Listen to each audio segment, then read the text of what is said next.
à tous. Je suis vraiment ravi de vous retrouver pour cette première soirée en fait du Conseil scientifique indépendant pour une formation sanitaire et médicale continue qui s'adresse à la fois au grand public et aux médecins désireux d'en savoir un petit peu plus sur le Covid et d'avoir des renseignements sourcés et scientifiques de manière très claire et très publique puisque finalement ça vous est offert à la fois gratuitement et il y a un retour d'information qui peut se faire au travers des questions du chat. Avec moi, finalement, il y a une partie du Conseil scientifique indépendant et notamment le professeur Christian Perronne que j'accueille ce soir. Je suis ravi de retrouver. Bonsoir, je suis ravi de te retrouver aussi. Bonsoir Christian, merci beaucoup de nous accompagner ce soir. Tu vas pas présenter, mais de ton aura bienveillante, tu vas nous permettre d'être éclairé de ta sagesse. Je présente ensuite Vincent Pavant, qui est enseignant-chercheur à l'Université d'Aix-Marseille en mathématiques. Bonsoir Vincent. Et bonsoir Louis, bonsoir à tous, bonsoir Christian, ravi d'être avec vous également ce soir pour quelques présentations mathématiques sur l'étude Comcore. Merci, j'espère que tout le monde va réussir à suivre. Docteur Philippe de Chazourne, qui vient de loin en fait, et qui a un autre horaire que nous. Merci beaucoup d'être là, Philippe. Bonsoir Louis, bonsoir tout le monde, et ravi d'essayer d'expliquer un peu ce qu'on pourrait penser de ce que c'est qu'une recommandation. Merci beaucoup. Et enfin, Eric Mena, que tout le public connaît, parce qu'il est passé déjà à la télé plusieurs fois. Donc, chaque fois qu'on est rentré dans un film, on finit par être connu. Bonsoir, Eric. Et bonsoir, Louis. Bonsoir à tous. Ravi aussi de participer à ce premier live du Conseil scientifique indépendant qui va essayer de donner une information à la fois loyale et objective pour informer le public, la population, de la situation et de ce qu'on peut faire. Et je vous parlerai ce soir un petit peu des chiffres autour de la vaccination. Et moi, je vous parlerai un petit peu d'encore autre chose, mais en tout dernier, je vous parlerai finalement de l'impact des mesures sociales sur la cinétique épidémique, le nombre de cas, le nombre d'hospitalisés, le nombre de morts. Je crois que c'est une question qu'il est urgent et légitime de se poser puisqu'on est reconfiné pour la 3e fois. Donc, est-ce que ça sert à quelque chose? Ça, c'est une vraie question scientifique, médicale, sanitaire et politique. Voilà. Donc, on va commencer avec Philippe qui va nous parler en tout premier. Merci beaucoup, Philippe. Merci à vous. Écoutez, on va essayer d'être rapide mais sur ce que c'est qu'une recommandation médicale, surtout quand on parle d'un traitement. Dans cette recommandation, on peut parler de la balance bénéfice-risque. Alors pour le patient bien sûr, mais aussi peut-être pour se couvrir face à la justice. C'est pour ça que cette représentation de cette icône qui représente la justice. Et puis la règle des trois O de Milton Erickson que les hypnothérapeutes connaissent bien. Observer, observer, observer. C'est la base de toute recherche. Et puis on peut faire de la recherche en médecine de terrain et de proximité, de face à un patient en urgence bien sûr. Et puis parfois, si on a un petit peu plus de temps, à tête reposée, puis on évoquera rapidement peut-être l'étude d'hydroxychloroquine de 2020, l'étude Kurachic, Nivaquine contre le chikungunya, c'était à La Réunion en 2006, et puis pourquoi pas les études 2020-2021 sur l'ivermectine. Alors, point important qu'il faudrait normalement demander à toute personne qui s'exprime dans le domaine public, c'est cet article L41-13-13 du Code santé publique qui fait obligation de déclarer ses liens. Alors, je vous annonce que je n'ai absolument aucun lien avec tout ce qui concerne l'industrie des médicaments. Et c'est la question qui est posée. Avez-vous des liens? Eh bien non, mais puisque vous avez répondu non à cette question, il sera mentionné absence de conflit d'intérêt déclaré par l'intervenant. Mais si j'avais répondu oui, on aurait mis invité à déclarer les éléments qui vous ont amené à répondre positivement. Et si vous n'aviez pas souhaité répondre, ce que souvent les gens ne souhaitent pas répondre, il n'aurait été mentionné pas de déclaration de conflit d'intérêt par l'intervenant, ce qui ne veut pas du tout dire qu'il y a une absence de conflit d'intérêt. Alors c'est un petit peu peut-être exprès, mais en fait ça porte à confusion. Alors, pour trouver quelque chose, pour trouver une efficacité d'un test diagnostique, d'un médicament, il faut chercher et puis ensuite comprendre. Alors, dans l'urgence, observer. Alors, ça ne coûte pas grand-chose, un petit peu de temps, parfois beaucoup de temps et de patience, une ouverture d'esprit. Ça peut donner des pistes qui ensuite pourront être explorées et ne pas avoir peur des résultats. Donc, ça prend peut-être beaucoup de temps, très peu d'argent, et beaucoup de volonté scientifique. Ça a été probablement le cas de l'étude du professeur Raoult sur l'hydroxychloroquine où il y avait une urgence à savoir sur quel chemin emprunter nos protocoles thérapeutiques. Et puis, si on a un petit peu plus de temps, mesurer, calculer, prouver, ou pas. Alors là, il va falloir des indicateurs fiables. Il y a tout un tas de notions de biais qui peuvent mettre en péril certaines études. Il va falloir du monde dans la population qui va donner de la puissance aux études et puis, si possible, une randomisation, c'est-à-dire on teste avec des médicaments chez une population, puis une autre où on donne en fait un placebo ou un autre traitement et en double aveugle, c'est-à-dire l'aveugle du patient qui ne sait pas ce qu'il prend et l'aveugle du soignant qui ne sait pas ce qu'il donne aux patients. Et puis, on fait des analyses statistiques et puis avec ça, on arrive à trouver ou pas une corrélation entre un traitement et une efficacité. Alors là, il faut beaucoup de temps, beaucoup d'argent et souvent, ça fait appel aux industries, ce qui pose un problème évidemment d'indépendance des résultats, l'État, les programmes hospitaliers de recherche clinique et surtout beaucoup de volonté politique. Et là, si vous voulez faire de la recherche, pour savoir ce qui est efficace dans le Covid, il va falloir passer par ce fameux reacting et vous verrez, il y a le lien, si vous tapez reacting, vous verrez que les personnes qui décident ce qu'on peut chercher ou pas sont quand même très proches du pouvoir actuellement. Alors, on aboutit à des recommandations. Alors, il y a des grades A, B, C en fonction du niveau de preuve. Alors, la grade A, c'est le maximum sur une preuve scientifique. C'est là où on parle des essais comparatifs randomisés de forte puissance, c'est-à-dire avec une grande population et sans biais majeur. De grade B, c'est un petit peu moins fiable avec des études comparatives ou des études de cohorte. Et puis des grades C, qui sont des études de grade donc inférieures, mais qui ont aussi leur intérêt avec des études cas témoins, série de cas, mais qui peuvent déboucher ensuite, si on le veut, politiquement, aboutir à des grades B ou A en mettant un peu plus d'argent dans les études. Alors, vous pouvez retrouver tout cela en tapant HAS, Haute Autorité de Santé, qui sont à l'origine donc de la distribution de l'ensemble des recommandations à tous les professionnels de santé. HAS, gradation des recommandations, et vous aurez ce recueil qui date d'avril 2013 et qui vous donnera toutes les choses importantes à retenir. Alors, il y a les dogmes, des recommandations. Alors, ce qui est recommandé ne veut pas dire que ça a été prouvé en termes de mortalité. Par exemple, les anticholestérolémiants, selon les indications, ça peut avoir un intérêt ou ne pas en avoir. Ce qui est prouvé ne veut pas dire que c'est recommandé.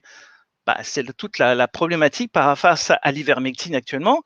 Ce qui n'est pas prouvé de façon très rigoureuse, c'est-à-dire de niveau de grade A, ne veut pas dire que ça ne marche pas. La morphine, on l'a jamais fait des tests contre quelqu'un qui prenait du placebo parce que éthiquement, ça posait évidemment problème. On considère que c'est évident que la morphine soulage les douleurs, donc on considère qu'il n'y a pas vraiment d'un besoin de grade A. Ce qui n'est pas prouvé aujourd'hui ne veut pas dire ça ne sera pas demain. Alors, il y a l'hypnose, l'ostéopathie, tout un tas de molécules également. Donc, la science évolue. Ce qui ne marche pas ne veut pas dire que ce n'est pas recommandé. On pense au remdesivir, bien sûr. Et ce qui est promu avec beaucoup de com' ne veut pas dire que c'est sans danger, évidemment. Hommage à toutes les personnes qui sont périls grâce ou à cause de cette molécule Mediator. Alors, quant à la balance bénéfice-risque, dont on attend partout, tout dépend de ce qu'on met de chaque côté de la balance et quel poids on estime chaque élément qui est dans chaque côté de la balance. Le poids d'un mort, le poids d'une maladie auto-immune qui ne va pas apparaître forcément à J+1 ou J+2, mais peut-être plusieurs semaines ou mois après. Le poids du nombre de bénéficiaires potentiels. Alors, la prise en charge de nos patients doit passer sur des recommandations officielles, mais aussi sur ce que peuvent nous rapporter les patients et ce que nous percevons d'eux. Alors ça, c'est un peu anecdotique, mais c'est juste chez ma dentiste et c'est marqué dans sa salle d'attente. Le fait que ces actes ne soient pas pris en charge ne signifie pas qu'ils ne sont pas médicalement justifiés. Ça veut dire quoi? Ça veut dire que c'est pas parce qu'on fait des actes qui ne sont pas remboursés, qui ne sont pas efficaces. Et ça, c'est quand même très intéressant. Ça peut être valable aussi pour les médicaments. Alors, des preuves. Voilà ce qu'on rêverait de tous les jours d'en avoir, sauf que ça prend beaucoup de l'argent pour beaucoup d'études et surtout, il y a une volonté politique qui n'existe pas toujours. Et je vous remercie de votre écoute.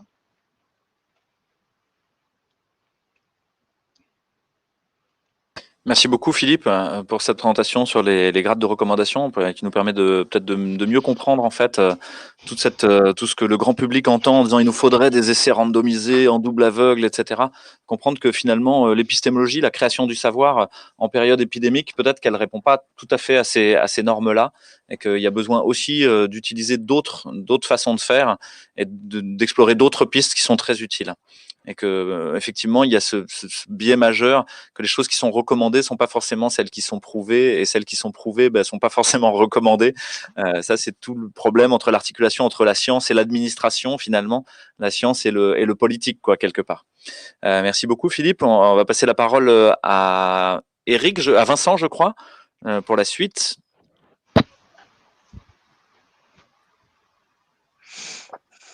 Alors Eric, apparemment. Alors Eric, peut-être. Si c'est Eric, c'est très bien. Merci Eric. Bon, rebonsoir Louis, bonsoir à tous. Nous allons continuer un petit peu dans l'esprit des notions de preuve et d'éléments qui sont prouvés ou qui sont recommandés. Je voudrais vous parler ce soir de l'efficacité des vaccins en observant les courbes de mortalité en fonction du taux de vaccination, parce qu'on dit beaucoup de choses. Alors vous avez certainement vu dans la presse beaucoup de titres dithyrambiques, comme vous voyez sur cette diapo, au sujet de la vaccination d'Israël. C'est vrai qu'ils ont été particulièrement performants pour arriver à vacciner une très très large part de leur population. Et au-delà de leur efficacité à vacciner, c'est l'efficacité du vaccin qui, à chaque fois, paraît vraiment très très bonne. Qu'en est-il réellement? Alors, il suffit de regarder les courbes de mortalité, je crois, pour essayer de mieux comprendre où on en est. Et si on voit cette courbe de mortalité en Israël, on se rend compte qu'effectivement, elle monte et elle redescend de façon très nette. Alors, on se dit, quel beau résultat. Sauf que si on regarde bien cette diapositive que je vous ai préparée, il s'agit là de la courbe de l'automne, à une époque où on ne vaccinait pas du tout. Et si on reprend la courbe totale avec les dates depuis mars, depuis le début du Covid, on se rend compte qu'il y a eu plusieurs pics et qu'effectivement, vous avez la courbe de mortalité à l'automne 2020 sans vaccin et maintenant la courbe de mortalité avec vaccin, et vous pouvez vous rendre compte que la courbe redescend aussi bas, et je dirais même qu'elle est descendue plus bas à l'automne 2020 sans vaccin. Alors, finalement, aujourd'hui, tout ce qu'on dit sur la vaccination en Israël est-elle liée, et cette belle courbe où on voit une très nette diminution de la mortalité depuis un mois en Israël, est-elle liée à l'évolution naturelle du virus, comme on l'a pu le voir à l'automne, ou au vaccin? On va essayer de voir d'autres pays pour essayer d'en savoir un peu plus. Et je vous ai mis ici le taux de vaccination dans quelques pays que j'ai choisis de façon bien sûr pas du tout arbitraire, avec trois pays qui vaccinent peu, la France, l'Espagne et le Portugal, trois pays qui vaccinent beaucoup, plus la Hongrie, la Serbie en Europe et le Chili qui a dépassé 35% de sa population vaccinée. Vous voyez que les deux autres pays qui vaccinent beaucoup, c'est l'Angleterre et Israël, j'y reviendrai. Alors, si on regarde l'évolution de la mortalité dans les pays qui vaccinent peu et qu'on compare à Israël. Alors oui, Israël est en vert, attention, et en rose, rouge, cette courbe en U, ou plutôt en dôme, en U inversé, c'est le Portugal. Le Portugal, ils ont eu une énorme épidémie juste après les fêtes, avec une mortalité qui a augmenté, puis qui a rediminué assez rapidement. Et on se rend compte qu'aujourd'hui, le Portugal a une mortalité inférieure à Israël, et pourtant, il ne vaccine pas, ou très peu. Alors, que penser de ces comparaisons de chiffres entre des pays qui vaccinent et qui ne vaccinent pas? Voyons maintenant les pays, à part Israël, qui vaccinent beaucoup. Alors, nous avons le début de la vaccination en Hongrie, en Serbie et au Chili. Et vous voyez que depuis que l'on a commencé la vaccination dans ces trois pays, et je dirais que dans ces pays, vous avez vu, on vaccine beaucoup, beaucoup plus qu'en France, 2 à 3 fois plus qu'en France. Et bien pourtant, la mortalité ne cesse d'augmenter depuis le début de la vaccination. Elle avait même en Hongrie tendance à diminuer depuis qu'il y a de plus en plus de vaccins et de gens vaccinés. Vous voyez qu'elle remonte. Et ça, c'est évidemment quand même interpellant de se dire que des pays qui vaccinent beaucoup ont une mortalité qui ne cesse d'augmenter. Est-ce que c'est lié à la vaccination? Probablement pas. C'est l'évolution naturelle du virus avec probablement une inefficacité du vaccin, en tout cas pour l'instant. Et on peut comparer à l'autre pays qui vaccine énormément, vous le savez, c'est l'Angleterre, c'est l'exemple pour l'Europe. L'Angleterre, c'est un pays formidable, il vaccine beaucoup. Mais si vous regardez bien cette courbe, vous vous rendez compte que au printemps 2020, il n'y avait pas de vaccin, il y a eu un pic et on a eu une baisse de la mortalité relativement rapide ensuite à la fin du printemps, et qu'avec le vaccin, on a exactement la même courbe. Et si vous regardez bien, la courbe de mortalité a baissé tout autant et s'est pratiquement annulée pendant l'été. C'est l'évolution naturelle du virus. Donc, l'évolution actuelle de la courbe de mortalité en Angleterre est-elle liée au vaccin ou est-elle liée à l'évolution naturelle, physiologique du virus? On peut se poser la question, mais en tout cas, une chose est sûre, personne à ce stade ne peut conclure à l'efficacité des vaccins en se référant aux chiffres de mortalité. Donc je crois qu'il faut être très prudent. Nous ne savons pas ce que ça pourra donner à moyen terme. Seules les courbes d'évolution à l'automne nous diront si effectivement les pays qui ont le plus vacciné auront des meilleurs chiffres ou si finalement on observe actuellement uniquement une évolution physiologique du vaccin, du virus, totalement indépendante de la vaccination. Alors je vous donne rendez-vous pour une prochaine capsule vidéo quand nous aurons des chiffres un peu plus complets. Merci bien.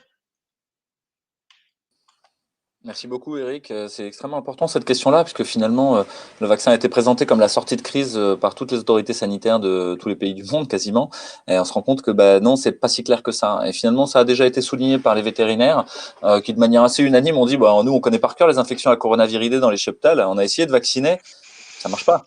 Ça marche pas parce que le virus mute trop, varie trop. Et donc, il y a quand même de grandes chances que ce soit le cas aussi pour l'humain. Je crois que la moindre des prudences, c'est de ne pas mettre tous ses œufs dans le même panier, de ne pas mettre son budget uniquement sur de la vaccination, mais aussi de parler des traitements, de parler des mesures. Aujourd'hui, comme tu le dis, Louis, je pense qu'il faut être très prudent sur ce qu'on dit sur l'efficacité de la vaccination. Et je pense que les journalistes manquent de prudence à ce sujet. Personne ne peut dire aujourd'hui si le vaccin joue un rôle sur l'évolution de la maladie dans ces différents pays. On a vu que les pays qui vaccinent, la mortalité augmente, des pays qui vaccinent pas, la mortalité diminue. Donc on peut pas trop savoir, on en saura plus tard, sauf que plus tard, il y aura aussi l'évolution des variants avec peut-être une inefficacité des vaccins, ce qui nous ramène à ce que l'on dit depuis toujours au Conseil scientifique indépendant, c'est que peut-être qu'on a oublié simplement de soigner nos patients et que ça serait peut-être intéressant de pouvoir comparer des populations soignées à des populations vaccinées. Et là, on aurait peut-être des chiffres tout à fait parlants. On espère qu'on les aura un jour. Soigner, vacciner et puis prévenir, faire de la prévention, c'est extrêmement important, effectivement. Et puis je rappelle juste au public que finalement, faire la promotion d'un traitement insuffisamment éprouvé, ça s'appelle de la charlatanerie. Et donc, faire la promotion d'un vaccin qui serait insuffisamment éprouvé, voilà, ça s'appelle de la charlatanerie dans le langage du Conseil de l'Ordre, et je crois que c'est même quelque chose qui est passible de certaines peines. Voilà. Donc, on va passer la parole à Vincent d'un regard plus scientifique, peut-être plus mathématique, chose qui nous éclaire, parce qu'on vit dans un monde de nombres et de chiffres depuis un an. La gouvernementalité par les nombres, finalement, tout ce qui décide de votre destin, c'est combien il y a de morts, combien il y a de gens en réanimation, etc. Et il y a besoin qu'on puisse y voir un petit peu plus clair. Donc Vincent, avec son regard affûté de mathématicien sur l'épidémiologiste, va nous aider. Merci Vincent. Oui, merci Louis. Donc, on va augmenter un petit peu dans le niveau de preuve, effectivement, dans la mesure où on va prouver mathématiquement, puisque ce qui est bien en mathématiques, c'est qu'on peut prouver les choses de manière très très rigoureuse et assez définitive, que l'étude Comcore donc est une étude tout à fait frauduleuse, un petit peu comme ceux qui nous regardent peut-être l'ont su du Lancet.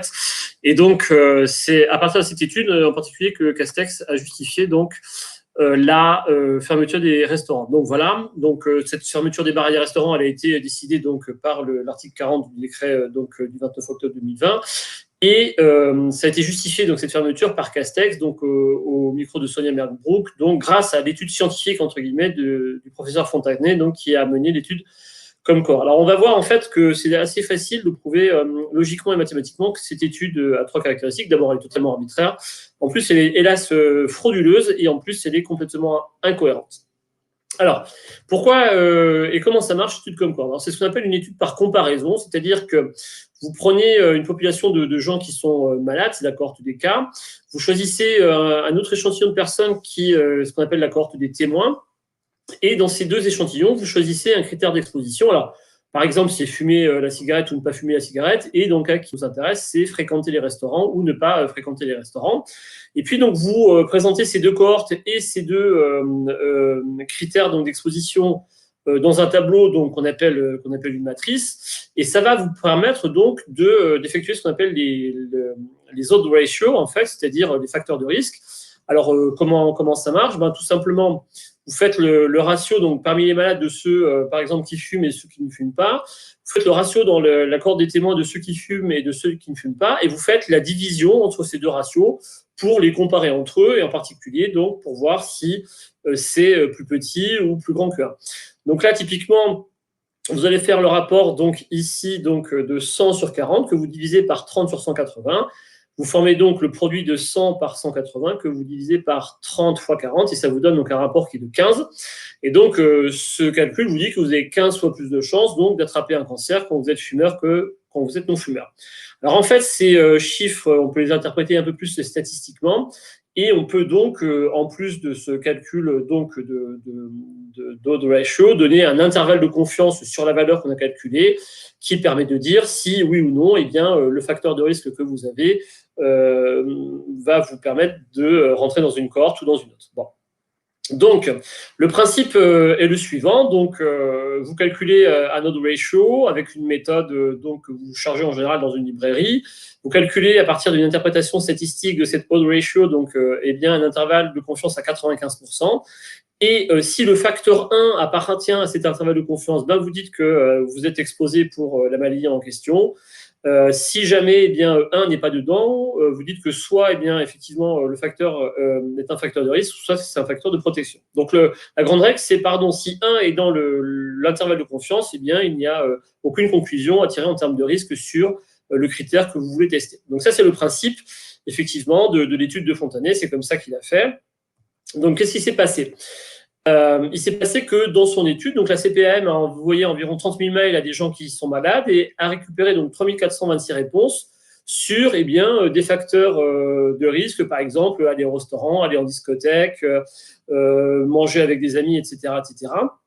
Donc cette cohorte de cas malades donc, a été recrutée par la CPM donc, via des mails. Et puis la cohorte des gens sains donc, qui n'étaient pas malades a été choisie par Ipsos. Et donc, on a choisi 1713 personnes pour eh bien, faire des comparaisons en termes de facteurs de risque entre les gens malades et les pas malades. Alors, le problème, en fait, de ce genre de test, c'est que vous devez donc recruter deux listes, une liste de cohorte, une liste de cas malades et une liste de cas non malades, sains, et qu'il y a toujours, effectivement, des biais possibles dans les recrutements qui font que eh bien, les odds ratio que vous allez calculer éventuellement sont biaisés par rapport à ce qui s'est passé.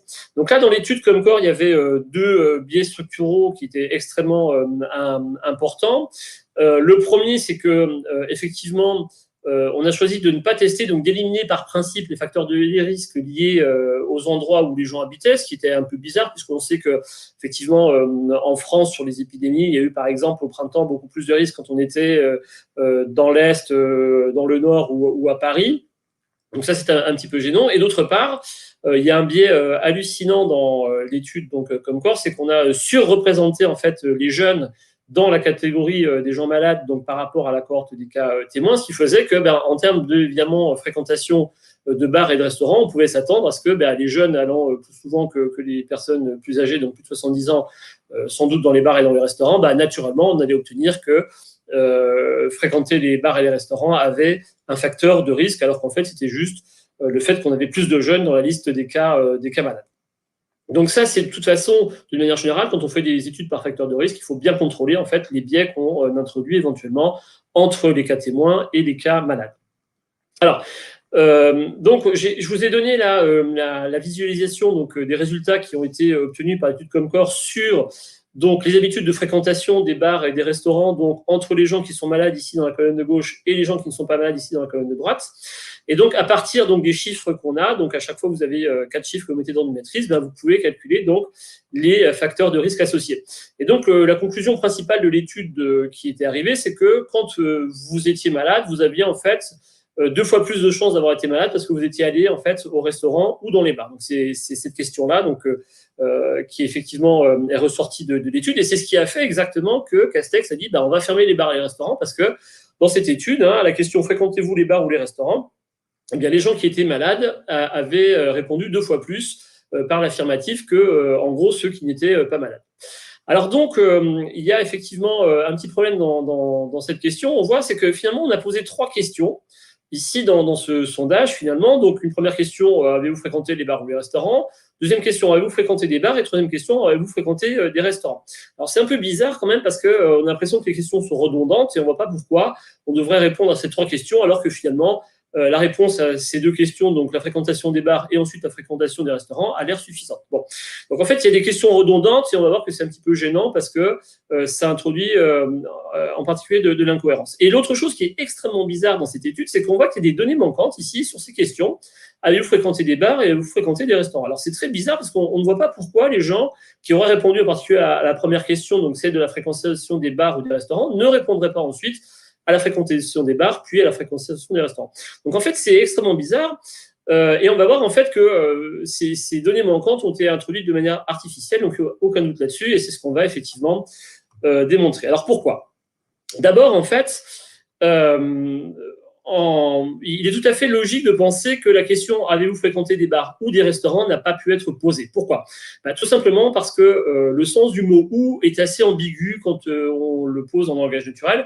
Alors, est-ce que c'est un « ou » exclusif ou un « ou » inclusif? Exemple, quand vous êtes au restaurant et qu'on vous dit fromage ou dessert, c'est évidemment l'un ou l'autre, mais pas les deux en même temps. Maintenant, si on vous pose la question aimez-vous les fromages ou les desserts, eh bien, le ou peut être inclusif, sachant que vous pouvez aimer le fromage, le dessert et les deux en même temps. Donc, en fait, en général, quand on fait des sondages, on évite de poser ce genre de connecteur dans les questions parce que, évidemment, c'est complètement sémantiquement ambigu et donc il y a des gens qui peuvent comprendre ces questions-là de manière différente et donc la question n'a pas d'intérêt. La deuxième remarque, c'est que cette question, donc, avez-vous fréquenté des bars ou des restaurants, en fait, vous pouvez la reconstruire de manière tout à fait facile.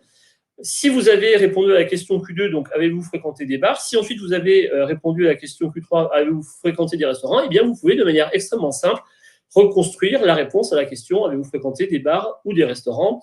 Et donc, du coup, ce qui fait qu'en pratique, on n'a pas à poser la question Q1, mais on pose uniquement la question Q2. Donc, en fait, ce qui se passe, c'est qu'en logique, normalement, on ne peut pas avoir posé la question Q1, on doit l'avoir reconstruite effectivement à partir des connaissances des réponses Q2 et Q3, sauf que dans ce cas-là, eh bien, il ne peut pas y avoir de données manquantes ici à la question Q2 et à la question Q3, sinon on ne peut pas reconstruire la question Q1. Donc du coup, on est obligé de revenir à l'hypothèse que la question Q1 a effectivement été posée, en plus des questions Q2 et Q3. Mais alors là, ça ne va pas non plus. Parce qu'en fait, d'abord, la question Q1 elle est plus compliquée que les deux autres. On ne voit pas pourquoi donc, des personnes qui sauraient répondre à la première question ne sauraient pas répondre aux deux autres. Et si l'on suppose, par exemple, que la question Q2 et Q3 n'ont pas été répondues parce que les gens ont déjà répondu à la question Q1 et qu'ils ne voient pas très bien pourquoi ensuite ils devraient répondre aux questions Q2 et Q3, autrement dit, il y aurait une confusion dans le questionnaire parce que l'enchaînement des questions a l'air redondant et que les gens n'ont pas envie de répondre. Oui, mais dans ce cas-là, on ne comprend pas pourquoi tous ceux de la cohorte témoin ont répondu exactement aux questions, alors que ceux qui étaient donc dans la cohorte des cas n'ont pas répondu. Et donc la probabilité qu'une telle chose arrive, elle est à peu près de l'ordre de 2 tiers à la puissance de 132, c'est-à-dire que c'est totalement impossible.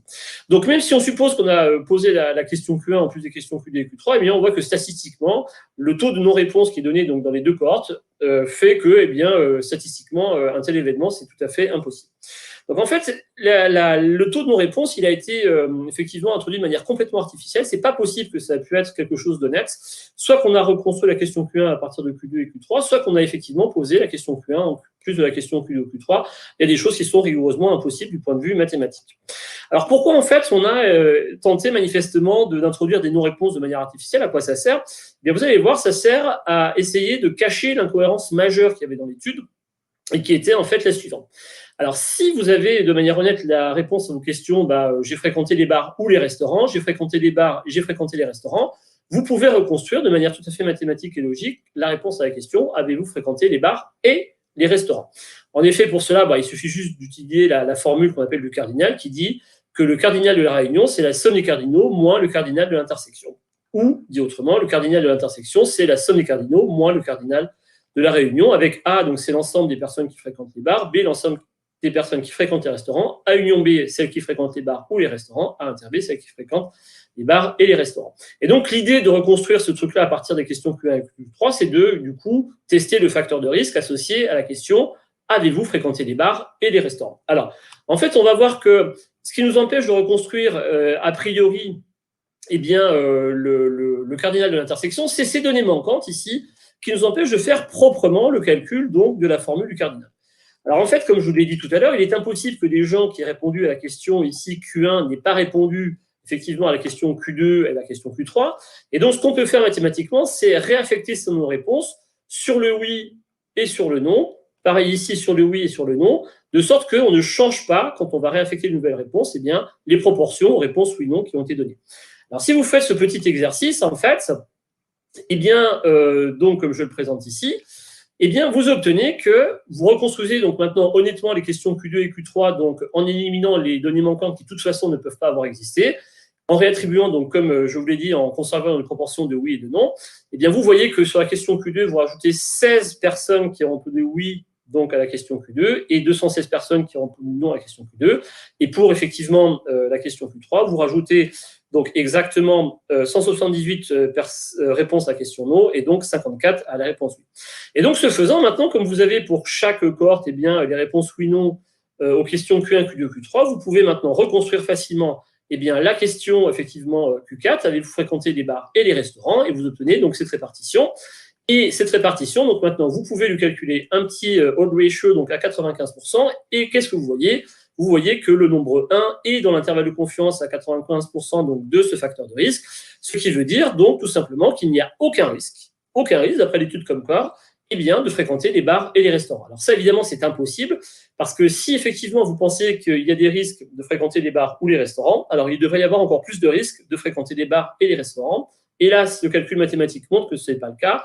Et donc, ce qui empêche, en fait, dans cette étude de reconstruire exactement, avec aucune incertitude, eh bien, le facteur de risque associé à la question des bars et des restaurants, c'est justement ces fameux 232 nos réponses donc aux questions Q2 et Q3 dans la cohorte des cas, mais on a vu que ça, c'était absolument impossible du point de vue logique, et donc ça veut bien dire en fait qu'on a bidonné, et j'affirme ici qu'on a bidonné sciemment en fait ces réponses-là, pour empêcher la reconstruction donc, de la question sur le et, qui montrait que, eh bien, de toute façon, l'étude était totalement incohérente, il n'y a manifestement pas de risque particulier à fréquenter les bars, les restaurants, puisque le facteur de risque associé à la question Q4, lui, contient évidemment le nombre 1. Voilà.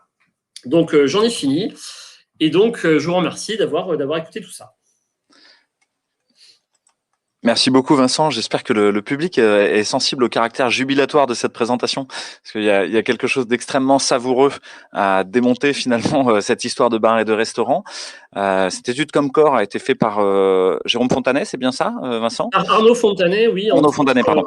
Arnaud Fontanet, donc membre du conseil scientifique. Membre du conseil scientifique national. Oui. Pas national, du conseil scientifique indépendant, hein, mais du conseil scientifique. Non, il n'aurait jamais sa place dans le conseil scientifique. Serait-il possible, on pourrait poser cette question, qu'un membre du conseil scientifique ait commis une étude frauduleuse ? Je vous laisse la question en suspens et je laisse les gens re-regarder cette présentation fascinante que tu nous as fait, parce que vraiment, je crois qu'il faut la goûter dans toute sa saveur, surtout les restaurateurs et les tenanciers de bars qui pourront la méditer longuement sur à quoi tiennent nos libertés. Le diable est dans les détails, hein. À quoi tiennent nos libertés. Donc, je vais maintenant, moi, vous présenter quelque chose. Voilà, Arnaud Fontanet, merci. On le voit souvent à la télévision sur BFM en compagnie des chroniqueurs célèbres. Donc, c'est mon tour de vous présenter quelque chose. Je vais vous parler des interventions non pharmaceutiques ou des mesures de restriction sociale.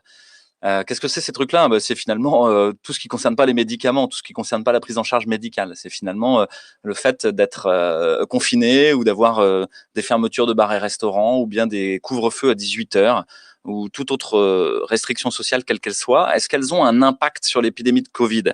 Extrêmement important, actuel, de se poser la question, parce que nous sommes en plein 3e confinement. Alors on peut se dire, bon, on peut se tromper une fois, peut-être qu'on peut se tromper 2 fois, hein, on peut se tromper 3 fois. Est-ce que ça aurait vraiment un sens, quoi ? Donc je crois qu'il est urgent de se poser la question de manière scientifique, médicale et sanitaire, et politique aussi, de savoir, mais pourquoi donc sommes-nous confinés ? Alors, je peux vous dire en préambule, et je crois que c'était le cas pour tous les gens qui étaient avant, et parce que finalement, c'est un des critères pour nous de prendre des gens au conseil scientifique indépendant, c'est que j'ai pas de conflit d'intérêt dans le Covid-19. Sur la base de Transparence Santé, j'ai 450 € qui sont déclarés et rien à voir avec le Covid-19. Et finalement, je crois que c'est un des éléments clés que vous devez avoir en tête pour le grand public comme pour les médecins, c'est qu'aujourd'hui, la boussole à dire le nord de la science et de la médecine est cassée. Elle est cassée par un niveau de corruption absolument phénoménal, de corruption systémique absolument phénoménal. Alors, qu'est-ce que je peux vous dire en premier sur cette histoire ? C'est que vous pouvez retrouver sur www.reinfocovid.fr le texte entier finalement de ce que je vous présente ce soir, qui est le fruit d'un travail collectif extrêmement important et fécond, qui nous permet d'essayer d'avoir de l'intelligibilité sur la réalité. faut comprendre d'abord que certains ont dit que finalement les confinements avaient sauvé des vies, avaient diminué le RT, c'est-à-dire finalement cet indice de reproduction de la maladie, de transmissibilité de la maladie. Il avait diminué de plus de 85% et qu'il y avait des millions de morts qui avaient été heureusement épargnés grâce au confinement. Sur quoi que sont basées ces assertions-là? On peut regarder l'étude de Flaxman, qui est une des plus connues et qui a fait grand bruit dans Nature l'année dernière, en 2020. Elles sont basées sur l'idée de comparer un modèle mathématique qui prévoit ce qui se serait passé avec la réalité de ce qui s'est passé. Et ensuite de dire, regardez, on a quand même bien économisé par rapport à ce qui se serait passé. Mais qu'est-ce qui se serait passé? Finalement, c'est basé sur des prévisions désastreuses. Là, je vous ai mis une sorte d'oracle de Pity où tout le monde attend comme ça de nous dire qu'est-ce qui se serait passé à la Pity. C'est un peu ce qu'on a fait avec les ordinateurs. C'est des modèles qui sont générés informatiquement, mais qui sont non testés, qui sont non critiqués, qui sont empiriquement non valables. Et Vincent pourrait nous en dire quelque chose la prochaine fois éventuellement. Mais le modèle de Flaxman notamment est basé sur l'idée que le RT, finalement, c'est-à-dire cet indice de contamination, ne varierait qu'en fonction des mesures sociales et des confinements, qu'il n'y aurait pas d'autres facteurs qui soient finalement impactants pour cette variable. Mais ça, on sait qu'empiriquement, c'est complètement faux. Qu'au cours d'une épidémie, le RT diminue naturellement, en fait, au fur et à mesure de l'immunité collective. Et donc, c'est quelque chose qui est empiriquement absolument faux et non fondé. Donc déjà, il y a un premier axiome dans ces études qui est faux. Le deuxième axiome, c'est que le RT serait homogène. Ça veut dire que tout le monde aurait le même niveau de transmissibilité et tout le monde serait au même niveau de recevabilité de la maladie. On sait bien que c'est pas vrai. Il y a des gens qui sont plus disséminateurs que d'autres et d'autres qui sont plus sensibles que d'autres à la maladie. Cette hypothèse d'homogénéité, elle est basée sur les travaux de Kermack et McKendrick de 1927. Donc là, il faut bien que vous regardiez en face que ces modèles épidémiologiques qu'on vous vante comme le fin du fin de l'informatique et de l'ère numérique sont basés sur des modèles qui datent du siècle dernier, d'il y a presque 100 ans, et qui sont absolument obsolètes et absolument faux dans leur validation empirique.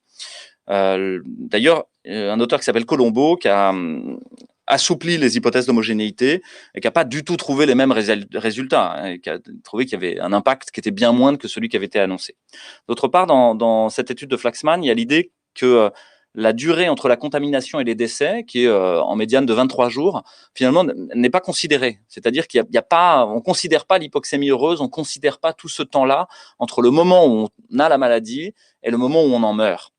Or, c'est ça la réalité de ce qui se passe. Lui ne regarde pas ça et considère que si on a la maladie, on en meurt. Et donc, finalement, les délais ne sont pas les bons quand il regarde quand est-ce qu'on a mis le confinement en route et quand est-ce que la mortalité se met à baisser.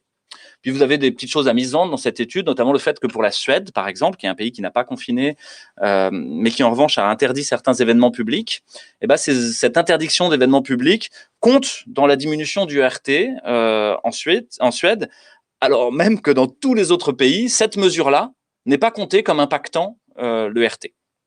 Donc, il y a vraiment quelque chose qui ne va pas sur les modèles mathématiques.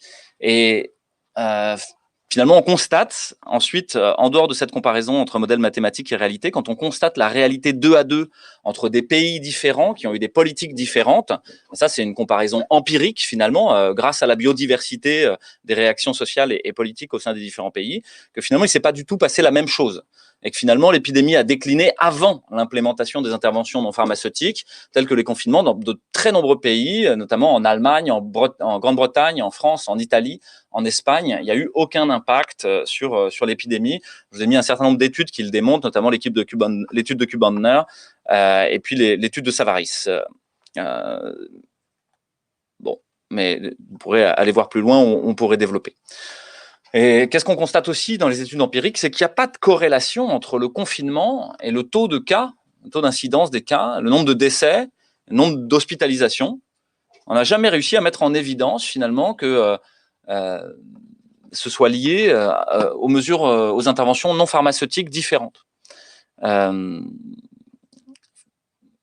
finalement, c'est-à-dire qu'entre des pays qui auraient confiné beaucoup ou pas beaucoup, on ne retrouve pas tellement de différence. L'étude dont vous avez déjà entendu parler, c'est celle de Toussaint et Alter, c'est celle de Ioannidis, c'est celle de Ben David, c'est celle de Savaris.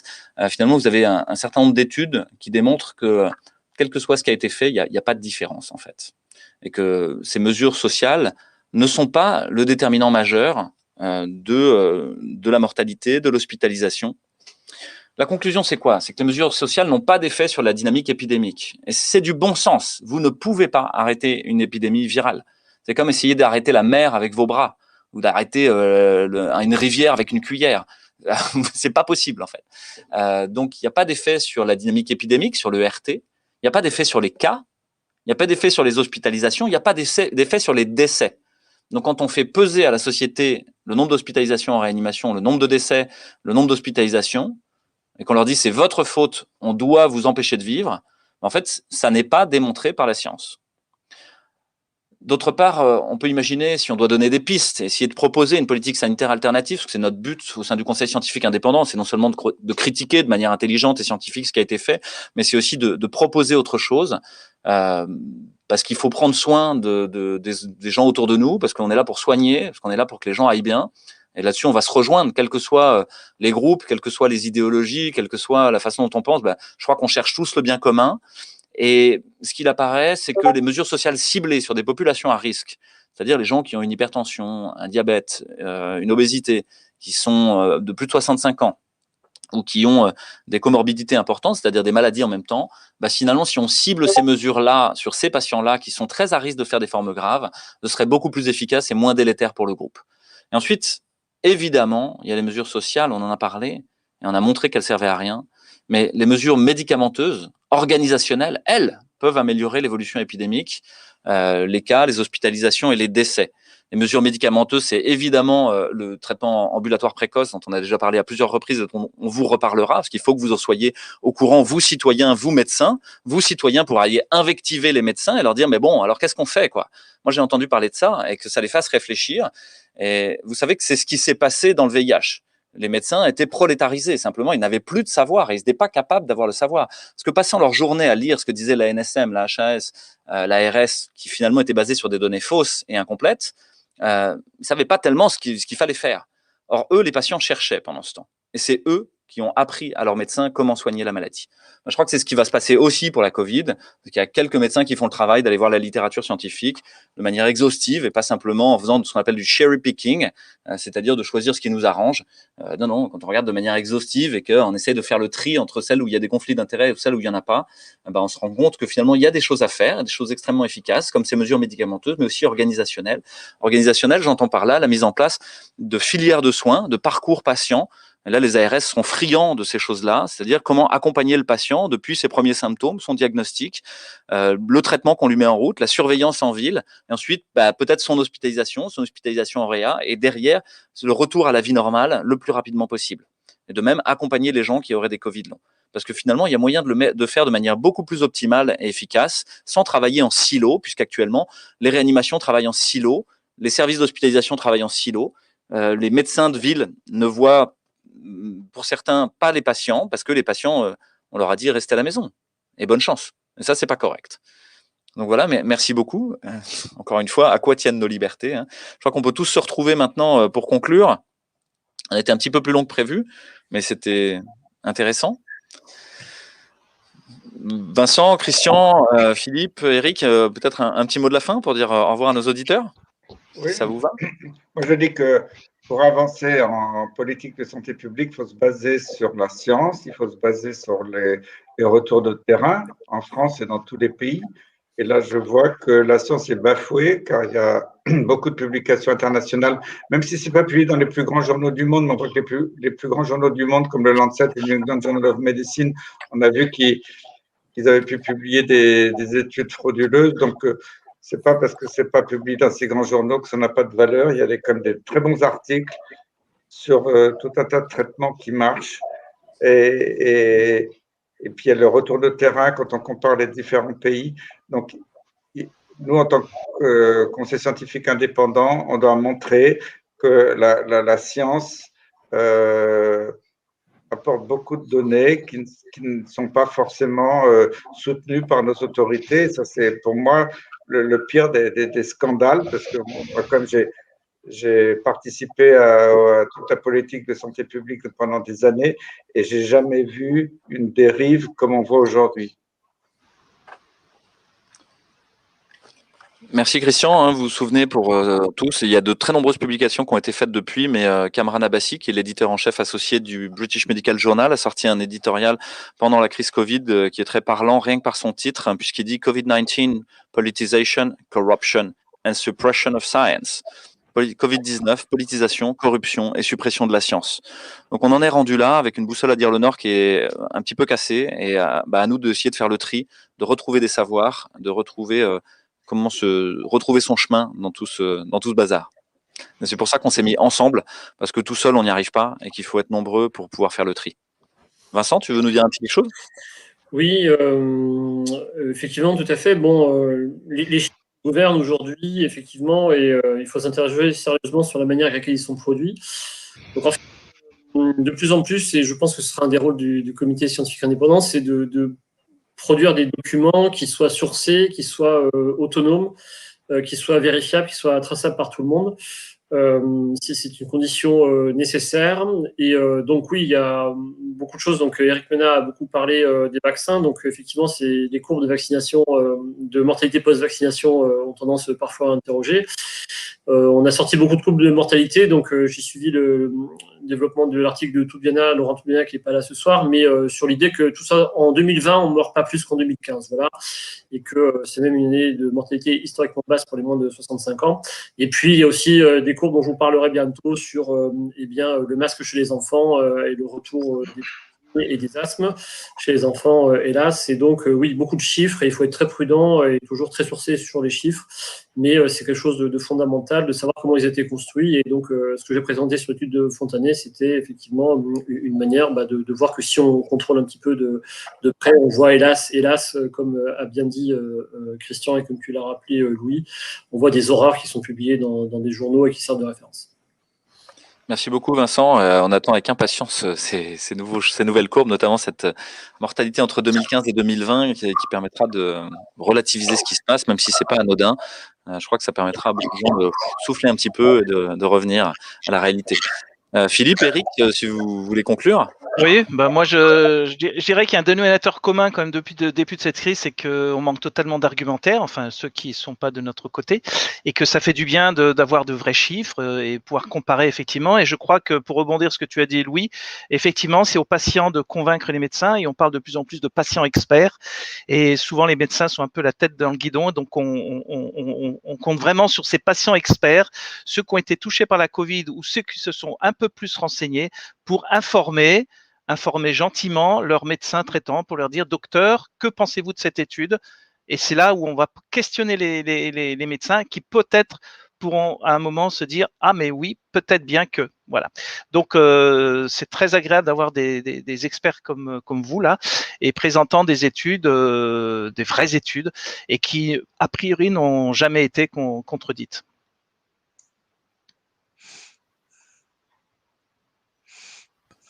Merci beaucoup, Eric. Je te laisse la parole. Oui, merci à tous. Je pense qu'il faut insister sur des choses aussi de base, et je rebondis sur ce que vient de dire Philippe. La solution est certainement dans les mains du peuple, du grand public, des usagers de la santé. Il faut bien comprendre que, au-delà des études qui doivent être rigoureuses et lues de façon globale, comme vous l'avez tous montré, il faut retrouver aussi du bon sens. J'ai illustré ça avec deux exemples que nous aurons l'occasion de développer dans des prochaines capsules et dans des prochains lives.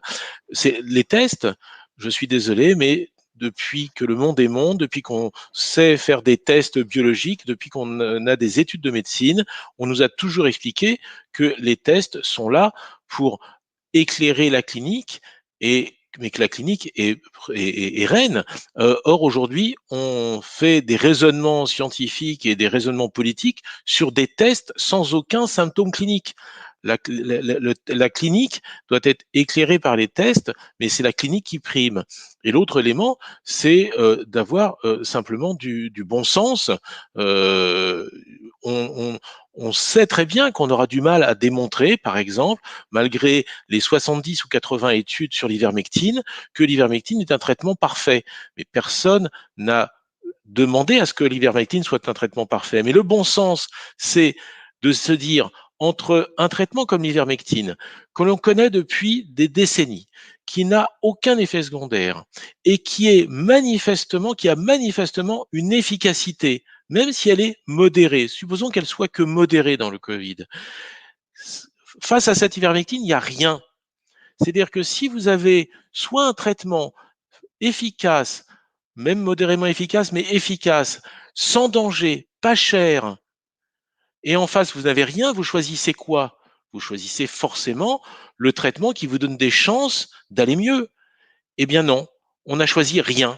On a choisi de laisser les gens chez eux et à ne pas se soigner et en espérant, en priant qu'ils se guérissent tout seuls. C'est une aberration vis-à-vis du bon sens. C'est une totale folie. Et au-delà, encore une fois, d'études scientifiques randomisées avec des chiffres parfaits. Le bon sens veut qu'on soigne des gens malades avec les meilleurs traitements dont on dispose, même s'ils n'ont pas fait la preuve d'une efficacité absolue. L'ivermectine ne va pas guérir tout le monde, mais elle guérira toujours beaucoup plus de gens que rien. Et c'est ça le bon sens. Et c'est ça que doivent demander les patients. Ils doivent demander à être pris en charge médicalement comme ils en ont le droit. Au-delà, j'ai envie de dire, des bagarres de chiffres et de scientifiques. Revenons à notre pratique, c'est-à-dire la clinique. Est-ce que les gens sont malades ou pas? S'ils sont pas malades, ce sont pas des malades. Il faut arrêter de les mettre dans les courbes des malades. Et deuxièmement, quand ils sont malades, il faut les soigner. Voilà, c'est ça le bon sens. Et c'est ce qu'on essaie de développer, évidemment, dans ce conseil scientifique indépendant. C'était une vision vraiment loyale, bienveillante et objective vis-à-vis d'une maladie, je suis désolé, aujourd'hui, qu'on sait prendre en charge. On le fait, on est nombreux à le faire. On est des milliers de médecins en France à prendre en charge cette maladie. Moi, je le fais au quotidien. J'ai la chance, ou peut-être que c'est grâce aussi au traitement, d'avoir eu 0 décès dans ma clientèle. Donc, Merci beaucoup, Eric. on peut vraiment faire mieux. Merci beaucoup, Eric. Effectivement, cliné en grec, c'est le lit du malade. Hein. C'est donc cette invitation que tu nous donnes de revenir au réel, hein, de revenir au malade lui-même avant d'être dans des chiffres, dans des courbes frelatées, frauduleuses ou compliquées. Et finalement, ce soir, on a sourcé l'intégralité de ce qui a été dit. Nous avons délivré une information claire, loyale et appropriée, conforme aux données acquises de la science, pour que le patient puisse faire un choix libre et éclairé. Nous sommes en plein dans le code de déontologie. Déon en grec, c'est ce que je dois faire. Nous sommes en plein dans ce que nous devons faire et ce que tous les médecins doivent faire. Merci à tous. On se retrouve la semaine prochaine, en fait, pour le jeudi soir prochain. Et il y aura une séance de questions du public où vous serez invités à nous mettre au défi, à nous mettre sur le grill, à voir si vraiment ce qu'on a dans le ventre et si ce qu'on dit tient la route. Donc, invitez vos amis, invitez vos copains pour venir nous voir. Ce soir, c'était le galop d'essai, donc ce sera qu'une rediffusion. Et puis, on rediffusera chacune des séquences une par une au long de la semaine pour que vous puissiez les regarder par petits bouts dans votre voiture ou les écouter en podcast, pour que vous puissiez les transmettre à votre médecin chéri et préféré. Voilà. Bonsoir à tous. Merci. Bonsoir.